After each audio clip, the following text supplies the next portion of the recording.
Hello. Hello. Hello. Welcome, friends, to History After Dark. And on this fine day, my esteemed colleague, Catherine, is going to be discussing the Beaver Witches, which, before we go any further with that idea, maybe I should jump straight into the disclaimer, because beavers are hoy hoy. This is History After Dark. We called it that for a variety of reasons. Chief amongst them is the fact that we wanted a space we could let our freak flags fly, where we could indulge in our love of four-letter expletives, innuendo, general filth, and smut. So, with that being said, if you are in an open plan office with a judgmental boss, put a headphone in. If you are in a car, or like me, an office, or perhaps some other space, a loft maybe, with a small child, that child is called Timmy. Timmy is a problem. Timmy is the kind of child that hears one depraved thing one time, takes it into school with him, locks it away in his wine palace, and tells his teacher. In my head, his teacher is Miss Honey. Miss Honey is not a sort of person who listens to History After Dark. Miss Honey is the sort of person, oh dear. Miss Honey is the sort of person that doesn't watch History After Dark, so she doesn't know the first cardinal rule of History After Dark, which is, if you don't know what it means, don't Google it. It's not for you, that's fine. So Miss Honey Googles it. And she is now absolutely corrupted by the situation. You're called up to school. You've got to explain why Timmy knows this thing. You're on the hook for 12 weeks of therapy from Miss Honey. No one wants that. Put a headphone in. With all of that being said, I think it should be pretty clear what we're about today. So if at any point anybody should come into the comments and be like, oh, I really enjoy History After Dark, but do you have to swear so much? It's very rude.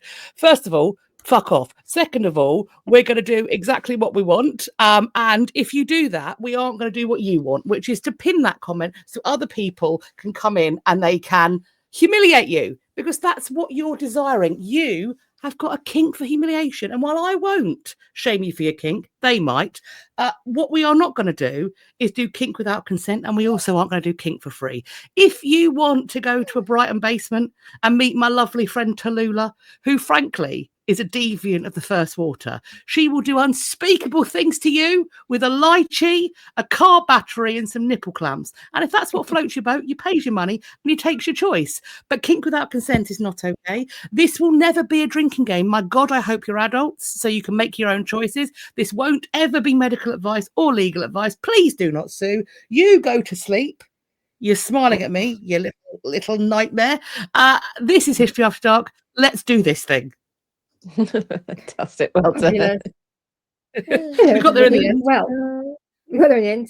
So, continuing our series on people in history you should have heard of.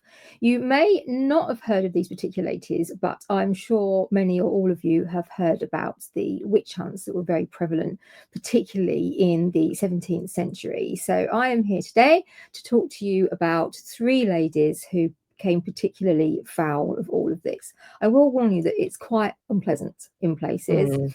It can be quite triggering, some of the things that happen to these ladies, and just generally talking about some of the things that happen to women in this period. And also you will likely be entirely infuriated, as I was on many occasions when first reading about this a while ago, and then when researching to put something together for this. So just to make you aware that that is the situation. So the year is 1589.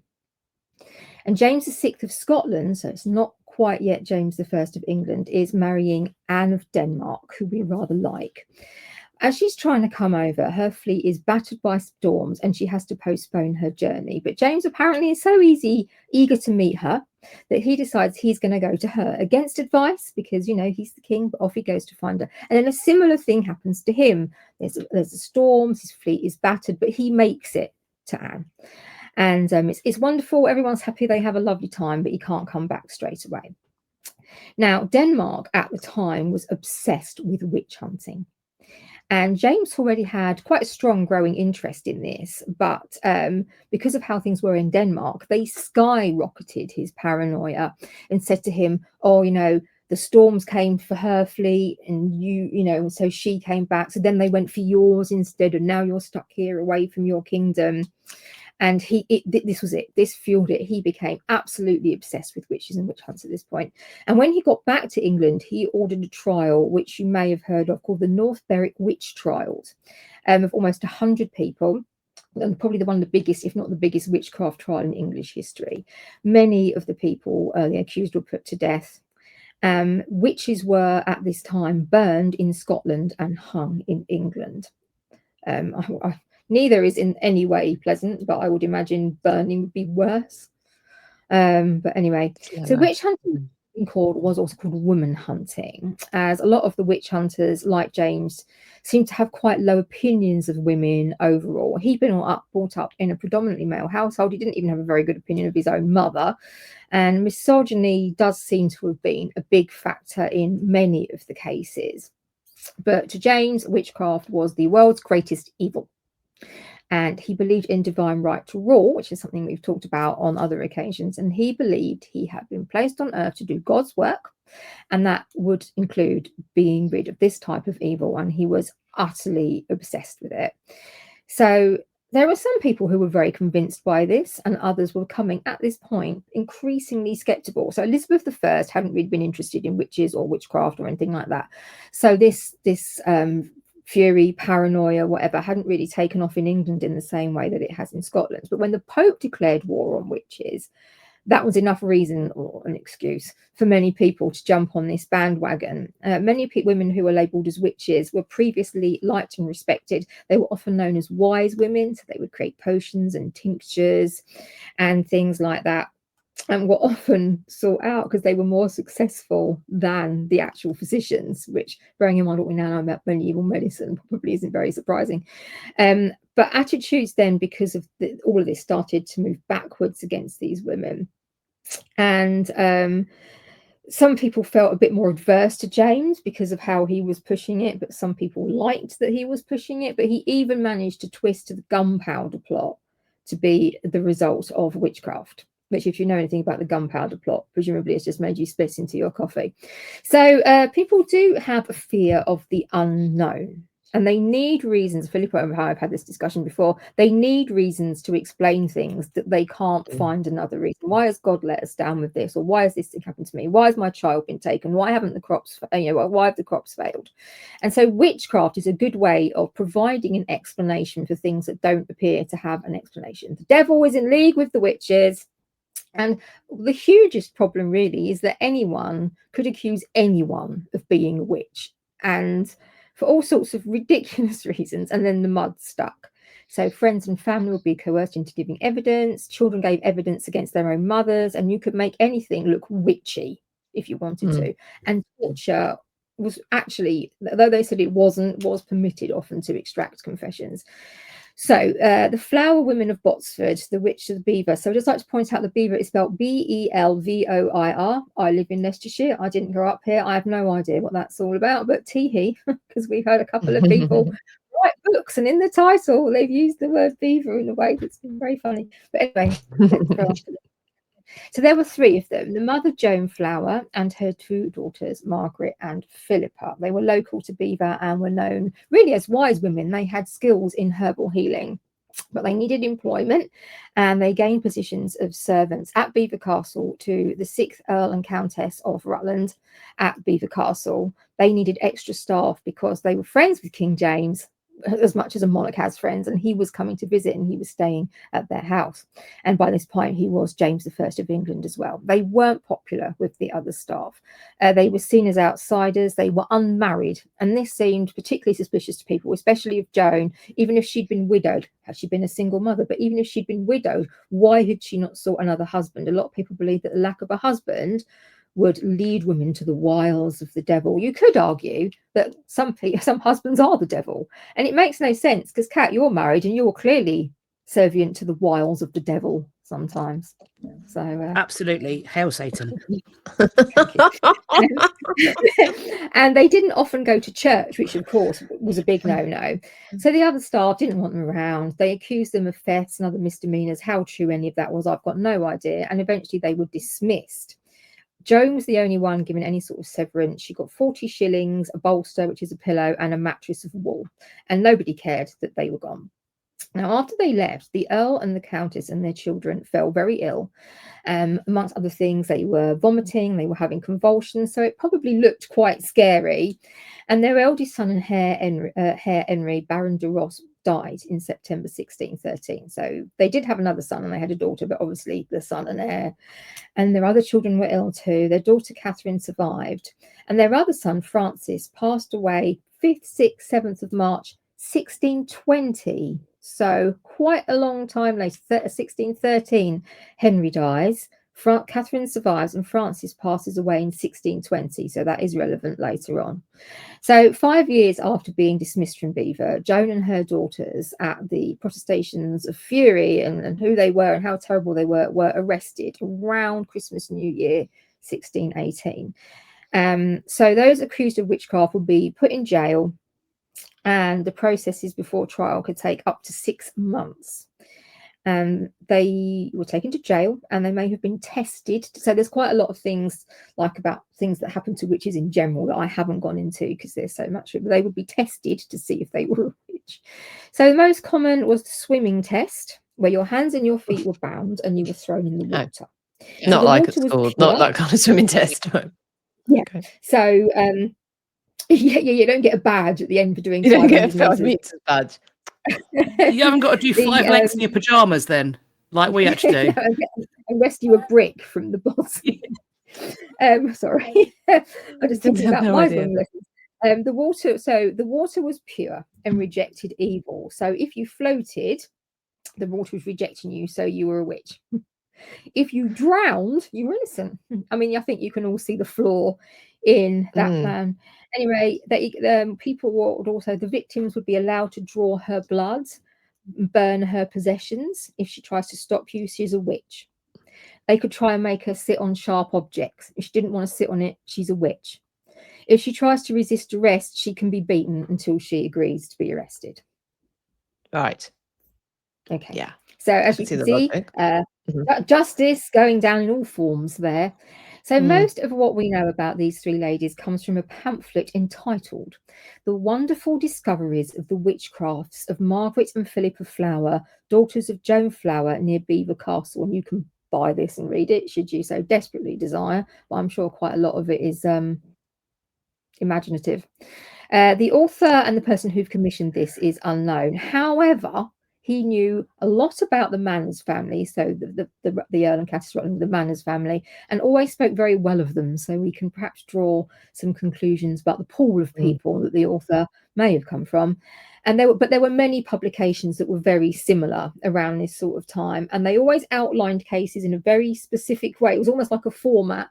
And, did that make it more believable? Oh, it's always the same thing that these witches are doing and how it happens.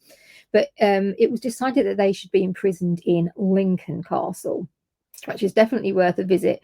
So the journey needs to be made, and it's about 40 miles from Botsford, from Belvoir. It's winter. It's freezing. And the prisoners, where they could, the witch, were all prisoners, but were supposed to pay for their own transport and imprisonment. Now, it's unlikely that they would have been in a position to do so because they hadn't been working, they were ostracized. They were very poor women. At 16 miles, they stopped at Ancaster. Now, apparently, I'm going to say apparently with all this because most of what we have comes from this pamphlet. Joan was hysterical by this point, and she probably thought she was going to be burned alive, and she demanded a trial of ordeal there and then. Now, I wouldn't have thought that they'd have been in a position to offer a woman a trial. She went, I demand this. And they went, okay, then. That doesn't sound very plausible to me on its own, for starters. Now, as trials go, this wasn't one of the more hideous ones. So the witch was given a piece of bread that was blessed by a priest, which therefore made it the body of Christ. So its purity would either kill the witch or it would make her body reject it, which would show that she was a witch. Now, the trial killed Joan.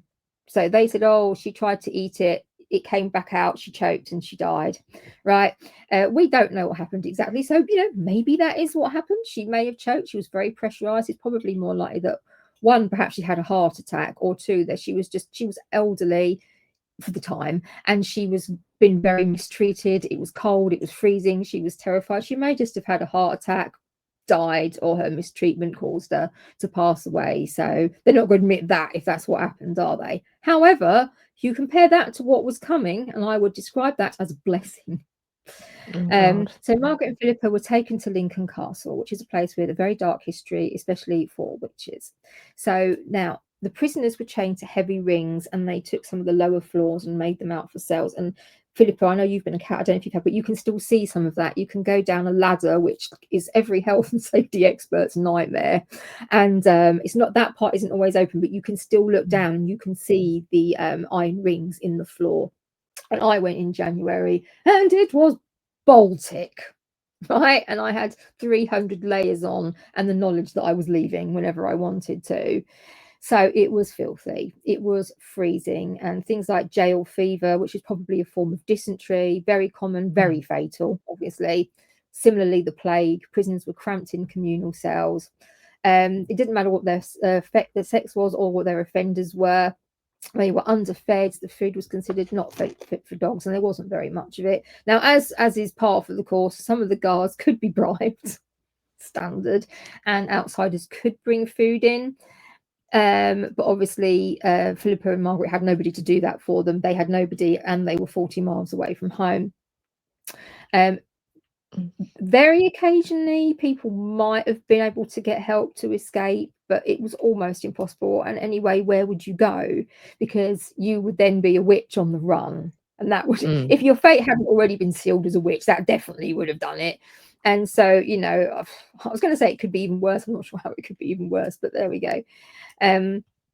So the sisters would have been starving and freezing and abused in various different ways by their jailers, which was also classed as acceptable because that would be done in the name of extracting a confession. But apparently you need to start interrogating witches immediately, because that is when she is most scared that Satan has abandoned her and will confess. But after a time, he will start to instruct her, and so she must never be alone. And this was also done to try and prevent prisoners, obviously, from taking their own life. So there's a reason for everything, everybody. There's a reason for everything when it comes to the shit treatment of people who were apparently witches. So, getting a confession was critical, as this was considered undeniable proof. However, the confession was made. And if they denied their guilt, then they would have perjury added to the list of their crimes.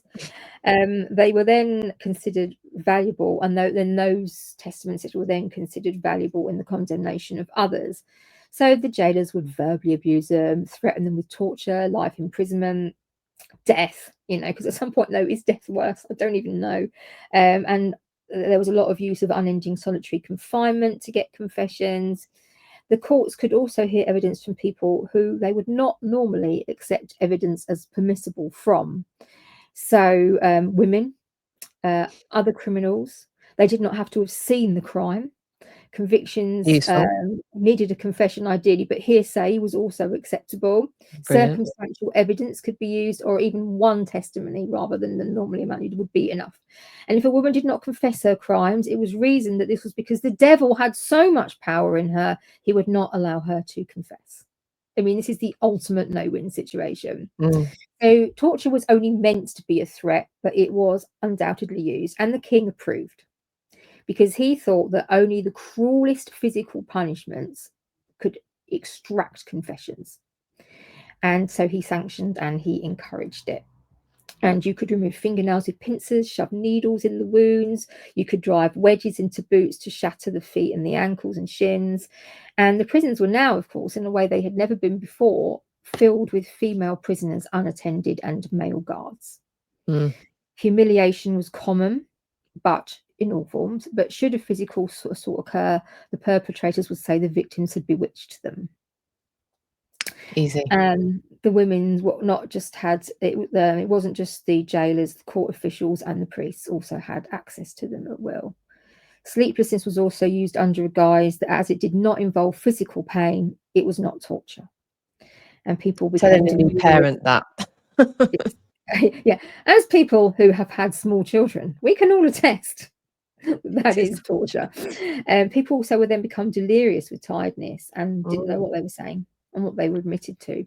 So the interrogations for Margaret and Philippa ran from the 22nd of January to the 25th of February 1619, so around about 5 weeks. We don't know exactly what happened, which I'm sure was the plan.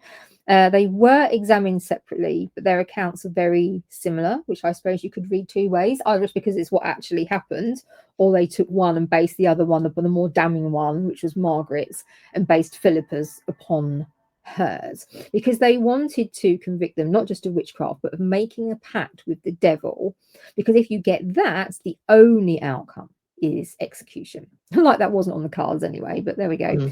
So after some initial resistance from both women, on the 4th of February, Margaret did confess to practicing maleficent witchcraft with her mother, which is where you take a garment that belongs to the victim in order to do damage to it and so harm them. And she admitted to doing this with regards to both the sons and the daughter, Lady Catherine. So there was also talk of collaborating with Rutterkin, who was Joan's cat, also known as her familiar. So in England, not everywhere else necessarily, but in England, it was thought that Satan communicated via intimate relationship with spirits or imps disguised as animals. So the Flower women had already been labelled as thieves, and they apparently admitted to stealing a glove belonging to Henry, the son who had passed, and using this to perform a ritual. So they boiled the glove, they pricked it, then they stroked Rutterkin's back with it, and then they pricked it again. And the aim was to cause Henry to get sick and then die, because they were all displeased with the Earl and Countess for dismissing them. But initially, Philippa would not be broken. It's a strong name. Philippa would not be broken. And she admitted that they wanted to make Henry sick, but not kill him. And she gave similar tales of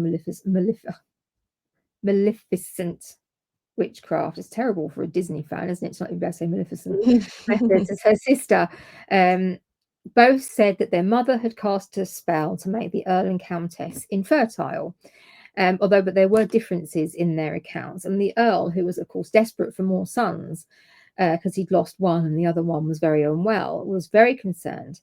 And he paid some good money to be involved in the interrogations in this process, bearing in mind that he was very influential and a friend of the king's. Was he was there, you mean, or he just paid for the interrogations? Oh, a bit of both. Yeah, he was there. He paid money and he was there. But none of what they'd admitted thus far apparently was quite enough to convict them. They had confessed to no more than what's called sympathetic magic. But on the 25th of February, with his brother and another noble, Lord Willoughby, Lord Rutland joined the interrogations. And this seemed to terrify both of them. And within very little time, both confessed to conspiring with the devil and his minions. And these testimonies came very quickly, suggesting a lot of pressure had been applied, perhaps the use of torture. So Margaret began to get more and more delirious. She said 4 devils had appeared to her one night in the jail, and fear and discomfort and exhaustion are probably what brought a lot of this on.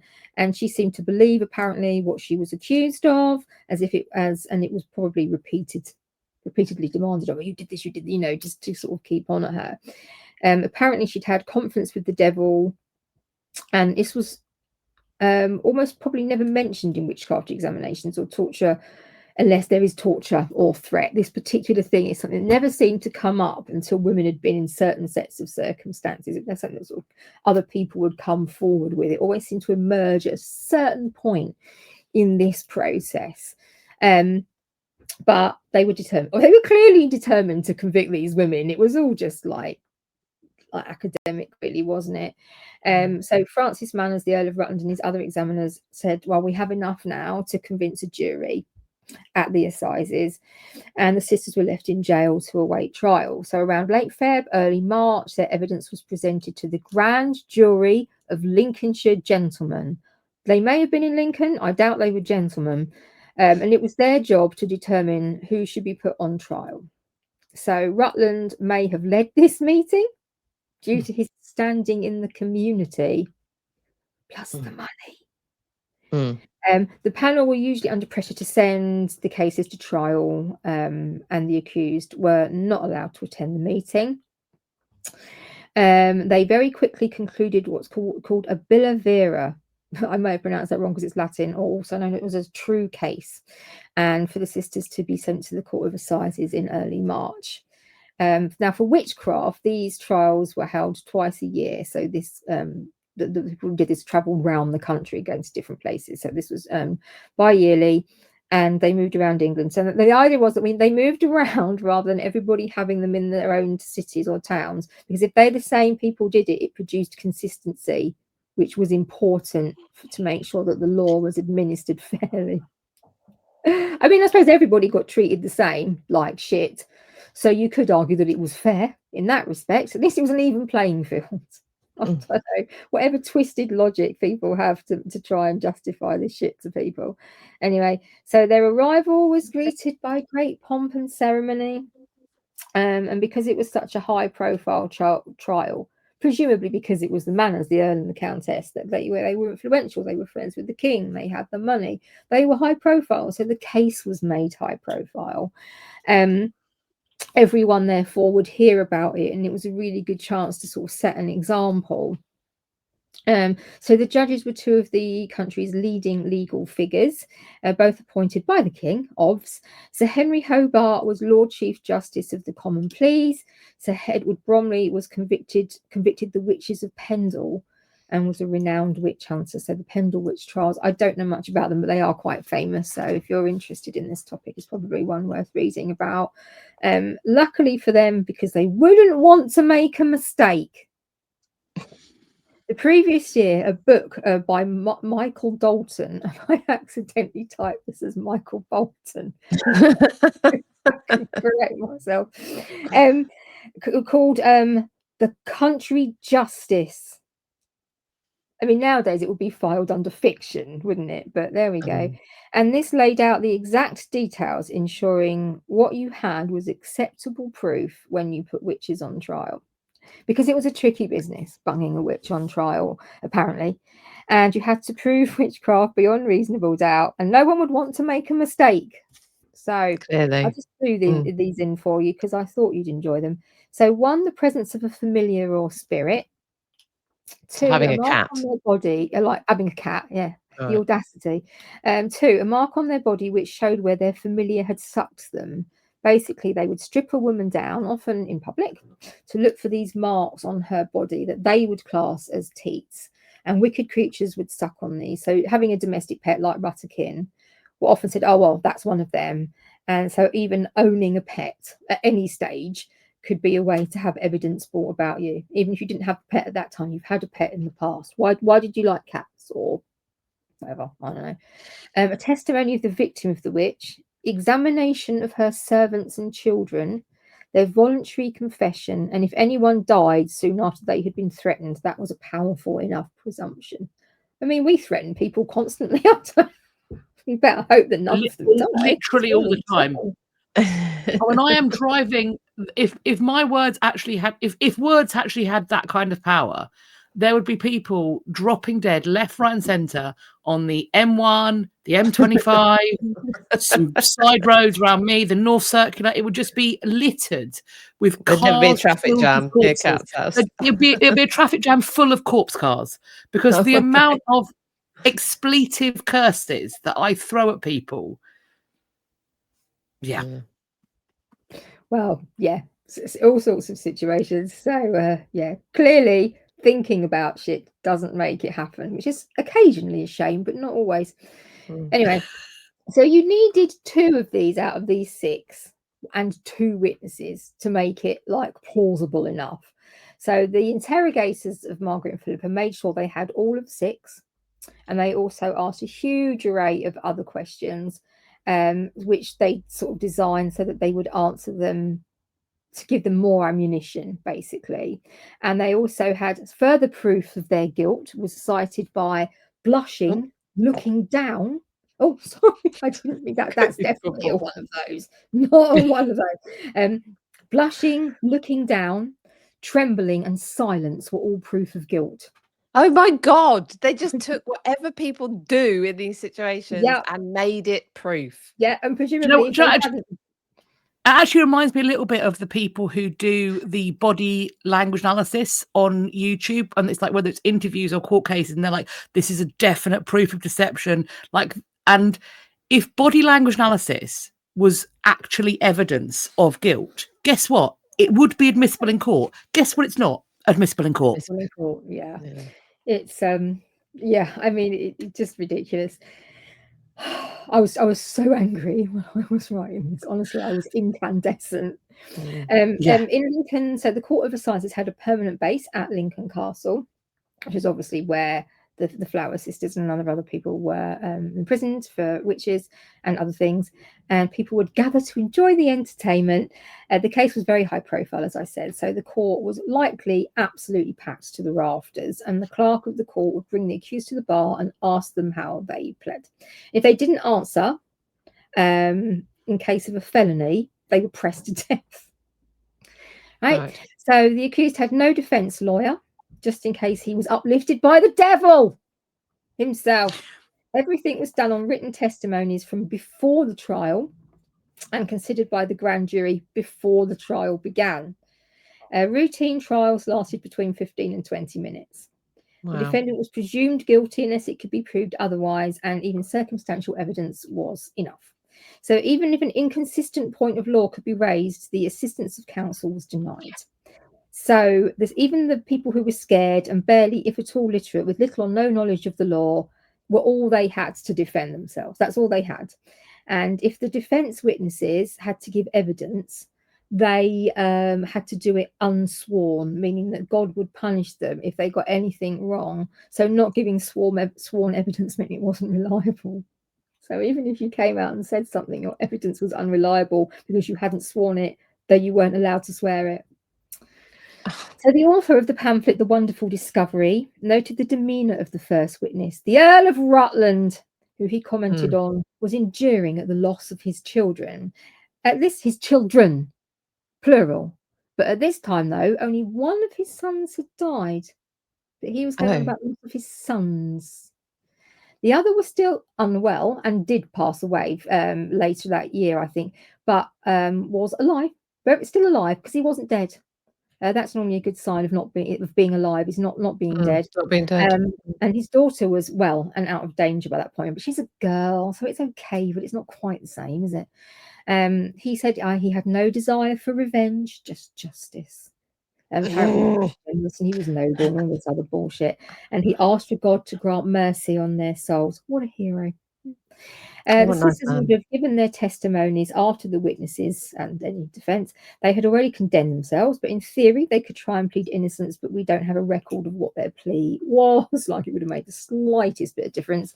And the judges were bullies. So Margaret and Philippa would not allow themselves to be bullied, apparently, and went into detail about how the devil had deluded them, and he had broken his contract by not helping them in their hour of need. They didn't offer much in their defense at all, and The Wonderful Discovery states that the judges not only wondered at the wickedness of these persons, but were amazed at their practices and horrible contracts with the devil to damn their own souls. I mean, you can decide how true you think that is. I mean, they might have just thought, oh, fuck it. We're screwed anyway. Let's just make up some fanciful tale to scare the shit out of some people. You know, if you're going to get the blame for it, maybe we should go out with a bang and let him think that it's his fault because he sacked us. And I don't know. Maybe that's how well they're thinking. Like they with lack of sleep, the fright, the torture, the being ill, the lack of food, the lack of water, the cold. Like, human brains are way more fragile than we like to think when we're feeling well. But if anyone's been under a very stressful situation, so you know that your brain is like, it can go to mush pretty quick.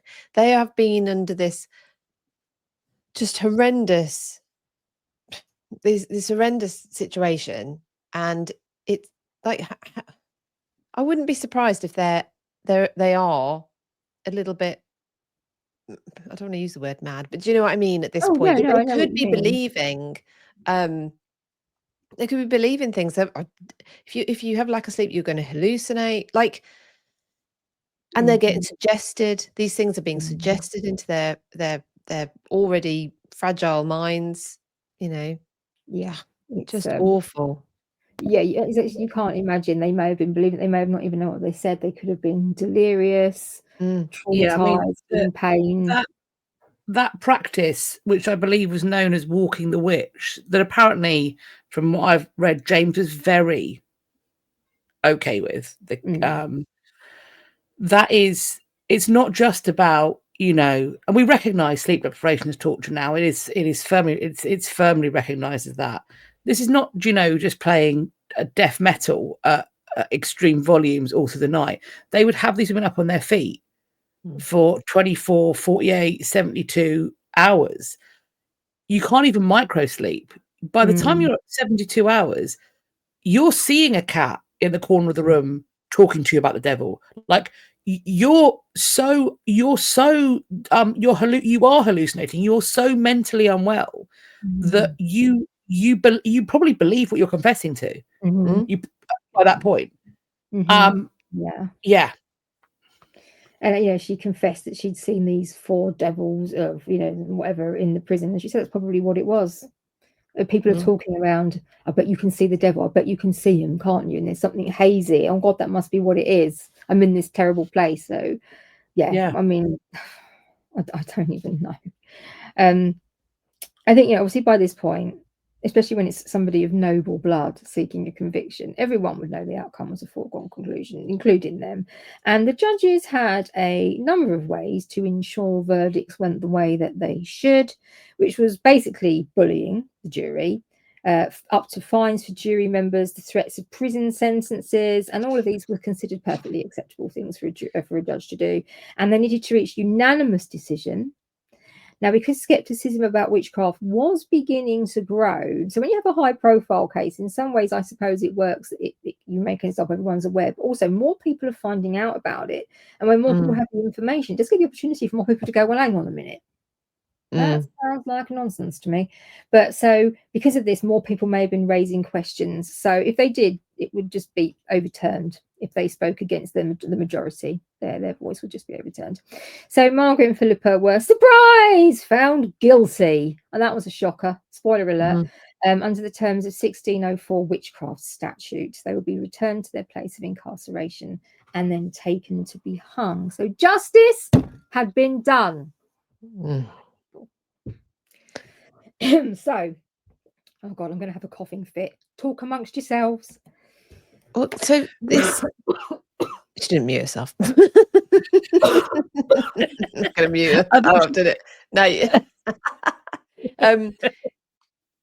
There seems to be there was such an expectation that they would find witches that it's like quotas now for speeding fines, to take a very benign example. But then guess what? That many people speed, Yeah. Going back in. So, because what was it, Matthew Hopkins, wasn't it? He was in he was around I remember going into Colchester Castle and going into the dungeons there where they kept witches, which obviously not witches, you know what I mean, the people who had been accused of witchcraft. And I mean, he went for everyone. There was it was still majority women, but quite a lot of men as well. He didn't care, and he just had this his job was to find the witches, so there was no question that witches existed. No. There's profit in it. There's profit in it, but there's also, this kind of dedication and fury to do this. It's religious psychosis. They are, the Witches of Scotland project, which has just brought out a tartan for. They call it the Witches of Scotland tartan, but they are very clear, as we all should be. There is a misnomer in calling these individuals witches because they were innocent women and men, but in this case, innocent women, falsely accused, tortured, tormented, and cajoled, and then executed by a state that hated them. For no reason. There's no reason. For no reason. I mean, I wonder, the Earl and Countess, what did these women see them doing that they had to cover up? I think, I don't know. I think they just needed a scapegoat. I think They wanted someone to blame. one thing that I read, and I haven't like read all the sources, obviously, was that because they'd been sort of known as wise women before, that was obviously, oh, they can, you know, they can, wise women have been appreciated before, then they weren't.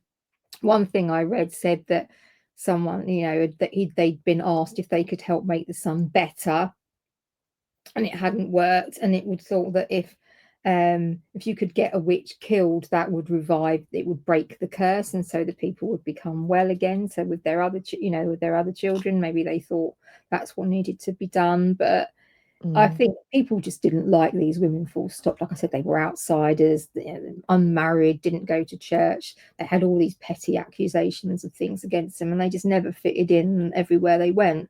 So they needed to make sense of why their children were ill, and they had a really convenient scapegoat. And obviously they're friends with James, and he was probably going, yes, they're almost certainly witches, those people. I could feel it, you know, you can hear him kind of almost saying this and agreeing with them and buoying them along. And then I suppose you start on a particular train of thought, and then that's it, isn't it? And it's almost like, well, this terrible thing has happened, someone's got to pay for it. Because I mean, the whole witch thing does die down. Gareth Russell talks about it in his book Queen James, and I asked him about it. But James becomes skeptical himself as well. Like the bit late.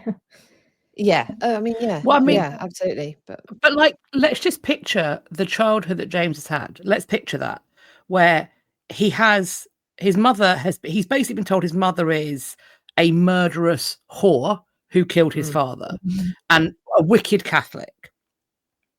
He's in this place where he's under threat of kidnap and assassination.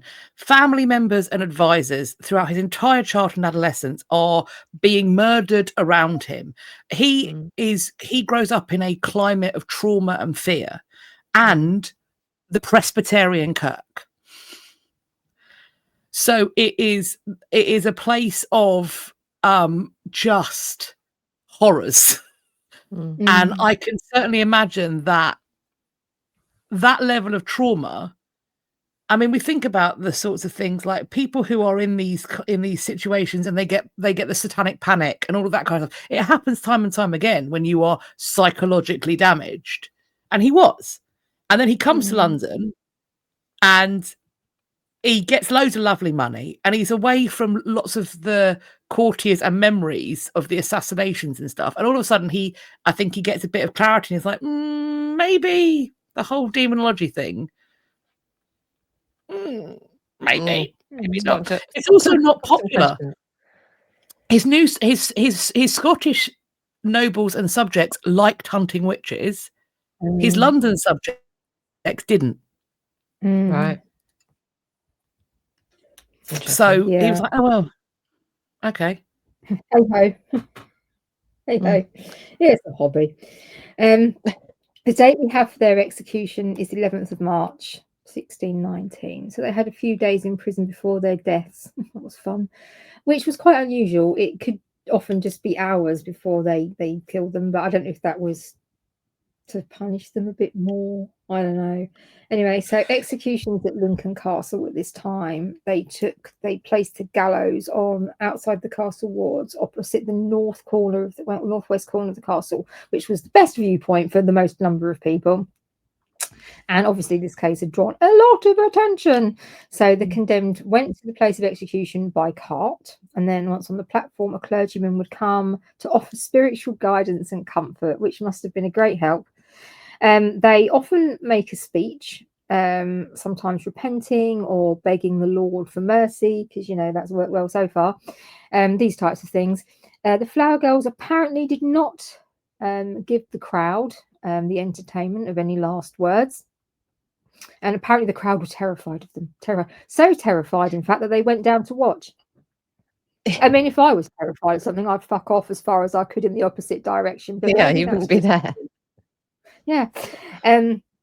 So whilst the ropes were being fitted to the crossbeams, because they come out with the rope already around their neck, they were offered to recite the Lord's Prayer, which apparently they did not. So the crowd like, oh, didn't recite the Lord's Prayer. Probably too fucking terrified or exhausted to speak, at the very least. And then the horse was led away and they fell and choked to death. So if a person was lucky, we obviously use this word very loosely, as they fell, their necks would break and they would die instantly. And this didn't happen apparently to Margaret and Philippa. So their death probably would have taken about 15 minutes. And then the castle had an area in the grounds for the burial of convicted felons. But of course, there were no graves. Graves were unmarked. There was no ceremony and the ground was not consecrated. So, but they don't need to consecrate it because apparently they were going to burn in the fires of hell because they were already there. Apparently, presumably the devil was there waiting for them with a pointy fork on a cupcake or something. I don't fucking know. Anyway, so just briefly, as mentioned, there was a seed of skepticism really, really growing around witchcraft in 1619. And so the case of the flower women really took it two ways. One was the ways that they intended, which was to make people a lot more, oh dear, oh no. And the other was people going, hang on a minute. This looks fractionally suspect as it goes. But there did seem to be apparently a little bit of a sense of disquiet over this. So the authorities pushed back and they used this to their advantage. So, for example, there was 3 other witches in Leicestershire who had been acquaintances of the flower ladies, and because they had known them, that meant apparently they had conspired with them, and that was enough. That guilt association by association was enough to convict them of witchcraft too. So now we will take our fury and our outrage. Wow. I was so pissed, honestly. I was furious. It's just the template of it is you can get anyone for anything, and we'll make up the evidence as we or the burden of proof required as we go along and fit it to the circumstances to make sure we get the outcome we want. Yeah, it's I mean, obviously, this one, as we said, was high profile because of who had brought the case initially, made the initial accusation. But basically, pretty much anyone could accuse anyone of being a witch. And because it was mostly like the little people didn't always take too much notice. But it could just be that someone had pissed you off. It could be as little as that. Someone had annoyed you, imagine it or you thought they'd done something. She's a witch, and that was it. Occasionally, also, it didn't come to anything, but if it becomes a point of who goes first wins, yeah, in your little village, do you wait for someone to potentially call you a witch, or do you get in there first? That's a really good point. Yeah. It's and also it's what's horrifying to me is that kind of narrative of the unmarried or single woman who has a cat as being something that should be castigated, distrusted, mocked. The fact that is still enduring to this day, considering the heritage of it, is I find that deeply disturbing. Crazy cat lady. Yeah. And the thing is, when you think about where the roots of that are and the violence that was perpetrated against women who had that accusation, we should be more concerned when that accusation is thrown at women today, because that is it comes out of a place of violence. It has a heritage of extraordinary violence behind it. Well, it's and now it's bullying of people who don't fit in with how we think they should be living. Yeah, or, how the rest of society thinks they should be living, and that kind of bullying, is dangerous. It's very dangerous. It shouldn't be tolerated in any way, shape, or form. And we're living. I mean, so injustice can happen right now. You could go and accuse a neighbour of something now and make their life hell. It might, we've got a more robust judicial system, I should hope, but you're still going to have inflicted a lot of harm on them. Well, hopefully better than that. But yeah, you can still go and mess up someone's life right now by just accusing them of something. Accuse them of anything. And also, and they will. Well, with this is that when people do make false accusations, and then it's hope, and occasionally they get away, it sticks, but then it is found to be a false accusation. They don't really get any pushback on their actions. Well, we've got horrible phrases, haven't we? Like no smoke without fire, and all these things which I think have just been designed to absolve gossips, absolve people who decided to believe before they looked into something. Well, there's no smoke without fire. What was I supposed to think? Critically, ideally. Quiet, or it's just, oh well, there goes my plan. I said if David left me, I was going to buy 15 cats and just live on my own, but I'll probably end up in prison or something. So no, you'd end up with asthma. Oh yeah, prison or asthma. I literally fall into pieces. So yeah, probably develop some massive allergy to cats. But I've had to train the cats to go to the pharmacy for me to go out my anti-cat medication. That's the sort of thing that had happened to me. So yeah, those poor women. I mean, it's a harrowing story.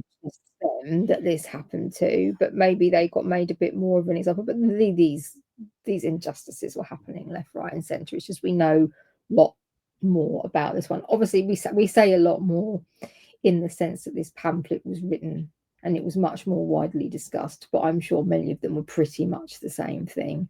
And obviously the evidence, or much of what we know, is based on this pamphlet, who was almost certainly, the person who wrote it probably either knew the Manners family as friends or close acquaintances, and or was paid for their services. Wanted to endear them to them in some way. Yeah, and also it had been requested of them, and they said no. I don't know what the punishment. Well, not punishment. That probably wouldn't have gone down well. And then if they'd written, if the true account was very different, for example, that people had stepped forward and gone, "Oh, I don't think this is true," or whatever, just say those things had happened, or they had denied it constantly, I'm fairly sure that would have been tweaked or omitted. So it's not to say that we don't have. Yeah, exactly. So we have general ideas of what happens and dates and how they die, but I mean, everything fits so just too well, doesn't it? The refusal to recite the Lord's Prayer at their execution. Yeah, okay, of course. They're devil worshippers. Of course, they're not going to say the Lord's Prayer. The choking on the bread thing. The choking on the bread thing makes me. With the choking on the bread, it makes me think: what do they put in the bread to make them choke? Well, or if they did anything, or she just died. Yeah, that even happened in the first place. Did it happen? Yeah.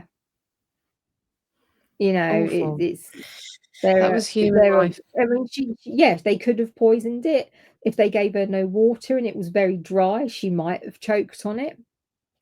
She was probably in such a state physically that even trying to eat might have caused her body distress. And if you haven't eaten or drunk anything for a long time, trying to do that can be difficult. I mean, they might have packed it with glass or blade. Yeah. They could have packed it with something.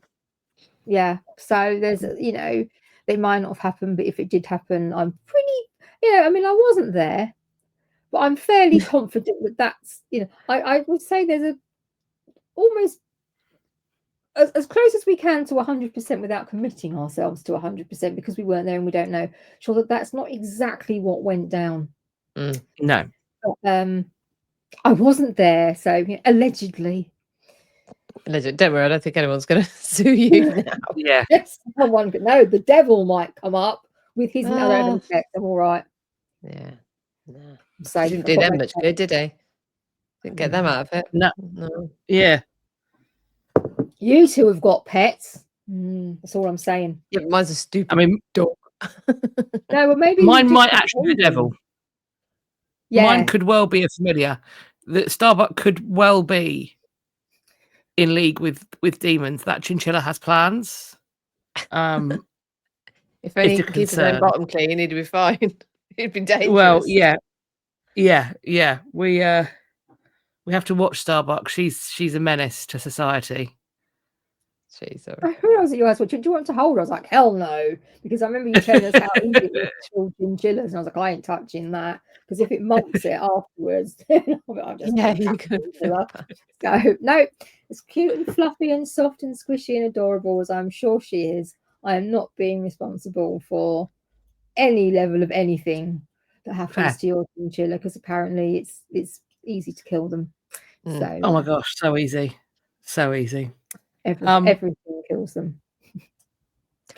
So Thank there you, we go. Catherine. Yeah, that was For a interesting. sad They story, deserve but I'm to be glad I know known it. about.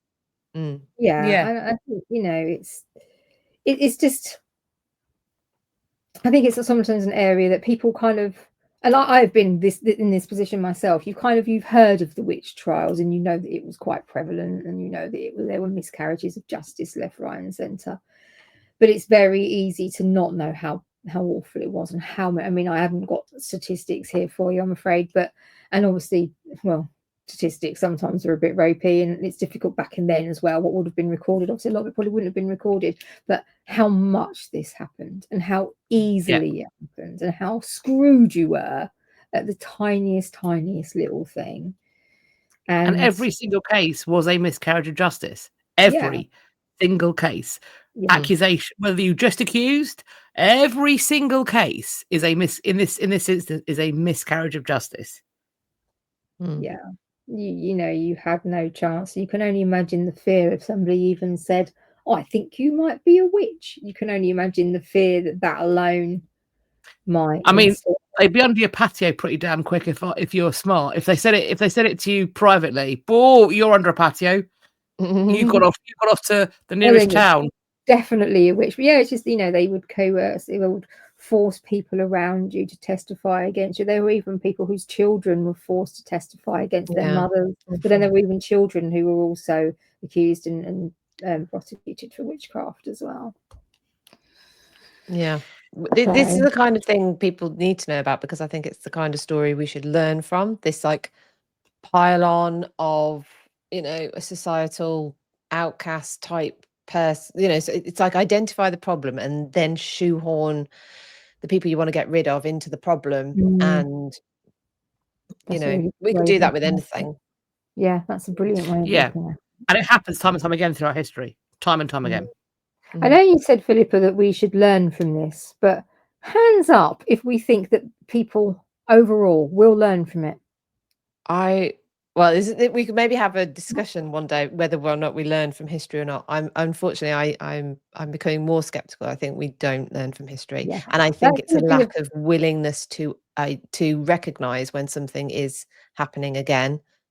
That would be a very short discussion. We'll do it everything no on the screen. And then I know it's now fashionable to say history rhymes. It doesn't repeat, it rhymes. But I feel like that's a bit of a get out. It's like, okay, yeah, it's not going to exactly happen again with exactly the same people in exactly the same like, yeah, okay. Yeah. But there's enough similarity to actually think, yeah, we've seen this before, and so, but I don't think people generally have the stomach for it, because it can be really uncomfortable.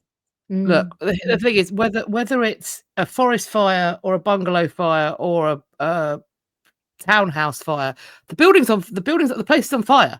Like, yeah, we've seen fire before. Yeah, we know what fire is. Like, the alarms are sounding. We need the hoses. Like, it doesn't matter whether it's a forest or a scout lodge or what it might be. Just put the fire out.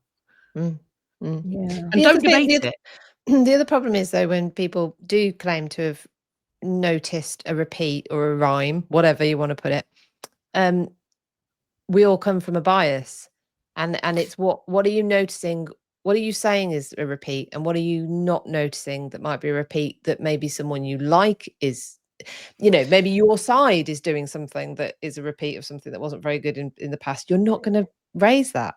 Yeah, most people don't. We come at everything with a bias, so there's a lot against learning from history, unfortunately, but I do hold hope. Definitely a case as well that and we saw this with the plague recently, is that people would very firmly stick to one side in something, and as people The way do. human And then brain when that works, yeah. side was demonstrated to be incorrect in some capacity, some people will still stick to what they said, no matter what, because they've invested so far into this that they just can't cope with it. But a lot of people go, oh, I was wrong. But they won't admit they were wrong. They just kind of blend into the shadows. No matter Goes back what to they did, no matter how badly they treated people, no matter what relationships they destroyed, they'll blend in and they'll stop talking about it, but they cannot come forward and go, do you know what?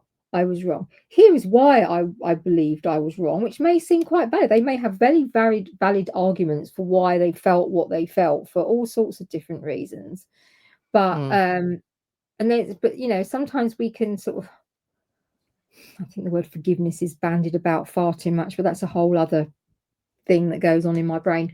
But we may feel that at least you can say, okay, well, we did this and we didn't agree, but you kind of gone, do you know what? I fucked up. Okay, that's cool. At least I can respect It's not that. very common for people to do that, though, is it? Like, They can't. back to the They just fragility can't. of the human brain. A lot of people can't do it. They They can't. genuinely can't kind of rewire whatever it is, undo what they believed and redo it. And a lot of people don't really have time. So they've heard one message, they're bought into it, and they don't really hear the counteracting ones either.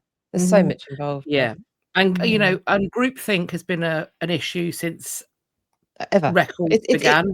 Because it's tribalism, groupthink, we call it. Because it's a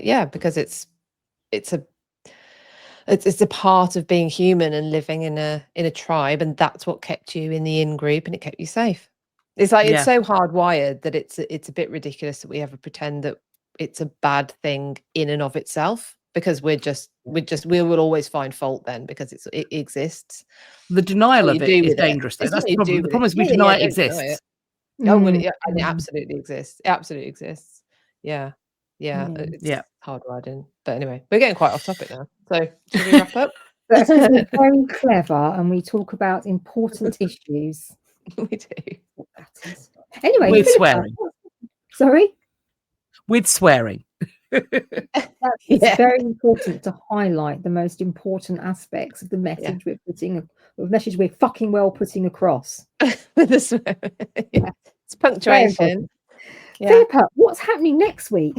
Next week, it's a very exciting episode because we're live, and we're live with Nathan Armin, and he's going to bring his candidate for someone we should know about. Do we want to say who it is, or should we leave it as a surprise? I think a surprise. I'm partially saying that because I'm concerned I won't pronounce it correctly. Okay. I think I know how to pronounce it, but yes, we will leave it as a surprise then. So join us next week for our live with Nathan. Kat, tell us some things. It will all be.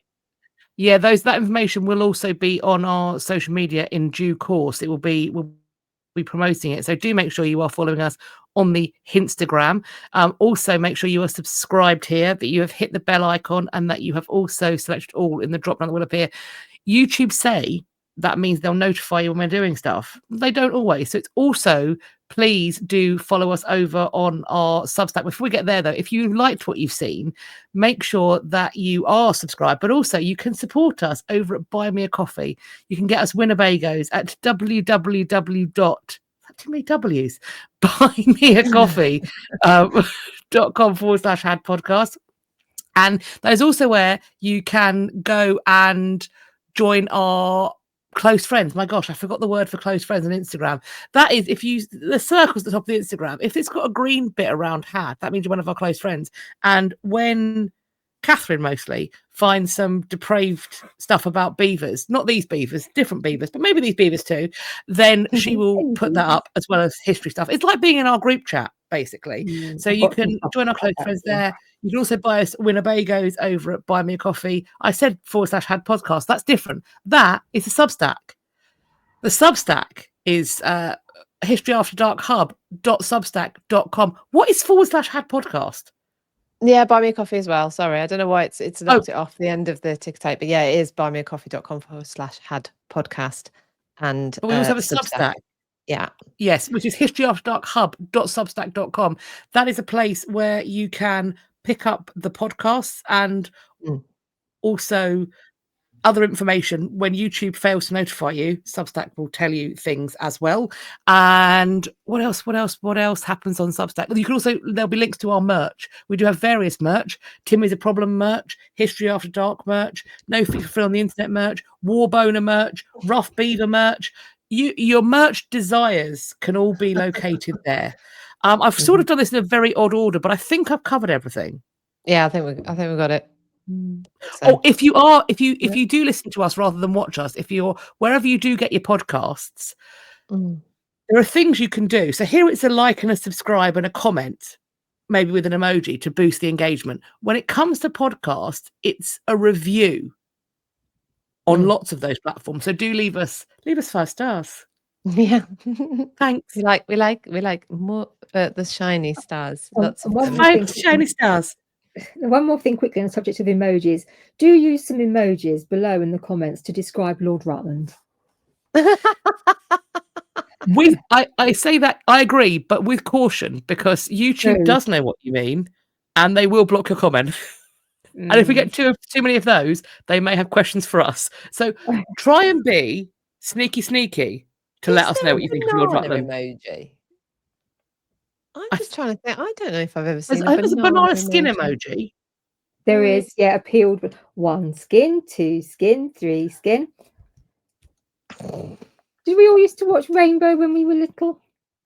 Didn't say that, did they? They did. They say that? You can find the clip on YouTube. And amongst it all went totally over our head when we were little. Similar, yeah, exactly. Another sort of. It's like in Bluey. So in Bluey, they have got their binmen come on a Tuesday, and Bluey and Bingo shout at the bins, "See you next Tuesday." So guess what my 4-year-old shouts at the top of his lungs with a semi-Australian accent? "See you next Tuesday." And considering how much I know Australians love that word, because I also love that word, they're doing that on purpose. That is on purpose. You will convince me of nothing if not that. Don't wake up. Yeah.